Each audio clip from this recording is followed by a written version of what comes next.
Hey Coach, it's Coach Simpson. Welcome to my YouTube channel. If this is your first time visiting, if you have additional questions after watching this one or would like to watch more videos, you can subscribe to my channel at the end of this video. Something will pop up or you can just push the button.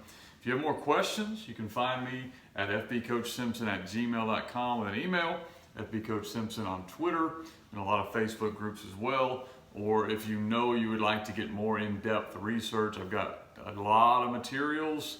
I actually have a playbook available now, and you can get all of that if you'll go to fbcoachsimpson.com. Today, I want to talk about living in one formation. I know that they didn't do real well last year, but a couple of years ago, Sean McVay was the offensive guru of the NFL. And one of the things that a lot of people maybe didn't pay attention to or didn't notice, the average fan didn't, is that he really lived in very simple formations, what I would almost call a condensed twins with a tight end look, ran a ton of wing T based offense. So of course I was very interested in this, started following him. Today I want to talk to you about the advantages of living in one or few formations. Obviously we as coaches want the ability to get into lots of different things to cause advantages for our offense.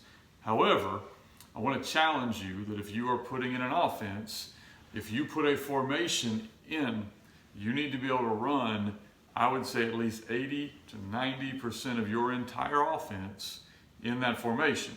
So for example, I just gave a tight end trips look. So if you line up in this set, you're going to know really quickly what the defense is doing. How are they handling a tight end with nobody over there? Are they locking him up? Okay, or are they playing extra guys over here to stop the run? Or are they giving you kind of an easy surface over here? The tight end will also cause the front to move. Are they going to call their front strength to your tight end? More than likely, yes. Or are they going to call it to the field or even to the trips? You'll know really quickly if you live in one formation more than one or two plays what the defense is doing and how they're calling things. Also, I put trips up because trips is kind of one of those defensive coordinators, day 2 or day 3, start putting in all their different trips things they're going to do.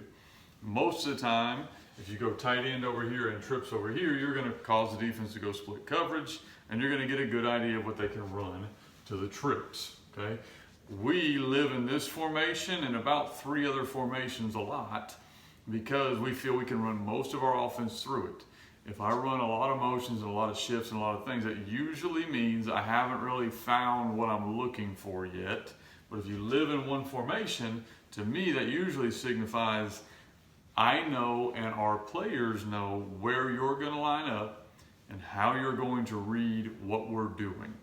Now, go back to our example of the Rams. The Patriots show that you can't just do the same thing over and over. You have to have some variety when they beat them in the Super Bowl and held that high-powered offense to not very many points. However, most of the season through there, the reason Sean McVay was doing this was so that he would know how the defense was going to line up every time because he could get in one formation and run his entire offense from it.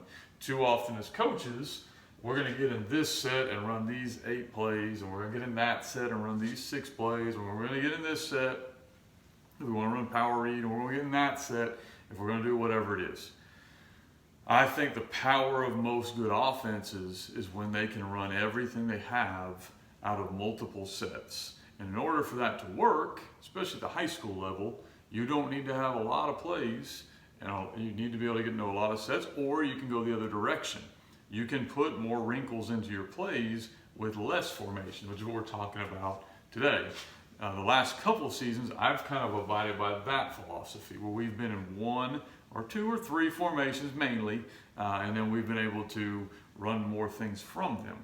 Because what happens is, now I know where the eyes of the defense are going. So if we get in this set, I'll give you an example here, and we get a 9 technique and a 3 technique, and we get your traditional 4-front look.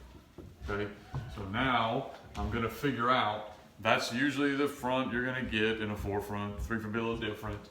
Generally you're going to have a roll down something here, could be a backer, could be whatever. Now what are they doing?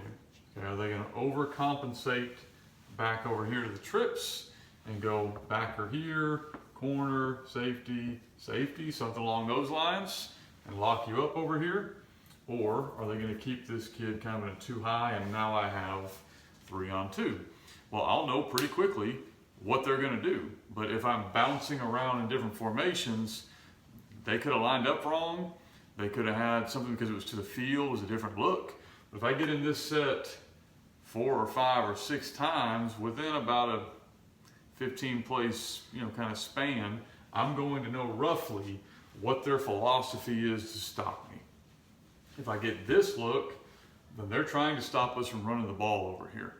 And we're going to have to know our adjustment would be throw the ball because of the numbers. If they decide to get into a look like this, okay, well then they're trying to stop the trips, run the ball to the strong side. And you only are able to do this because we have a limited amount of plays. I mean, a normal offensive coordinator is going to get 60 to 80 plays, maybe 90 plays if you're really pushing the tempo up in a game. If you're running 15, 16 formations, you start doing the math on that, and you're not going to be in a lot of formations very often. You're not going to always know what the defense is doing.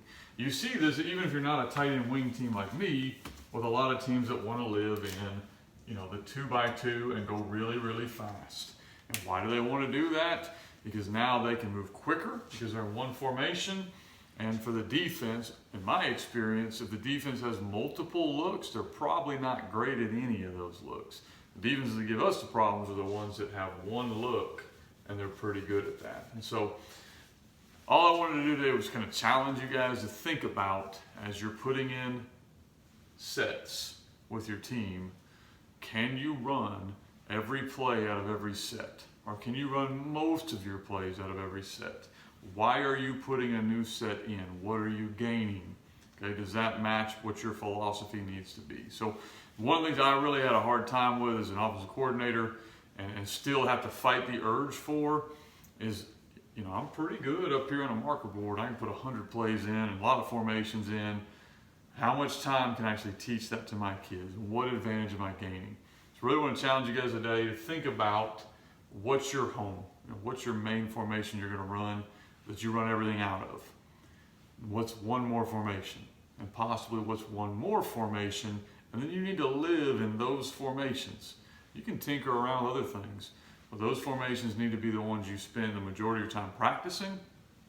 You spend your majority of the time researching what a defense is going to give you, and you spend the majority of your time repping plays just throughout the week. Okay. Again, guys, if you get more questions, you can email me fbcoachsimpson@gmail.com.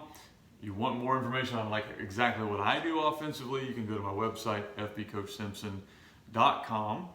Or you can look me up on Twitter and just shoot me a DM and I'll try to get back with you. If you haven't already, I appreciate if you'd like the video or subscribe to my channel. I'm going to try to do at least a couple of these a week, depending on what our season looks like here in Arkansas.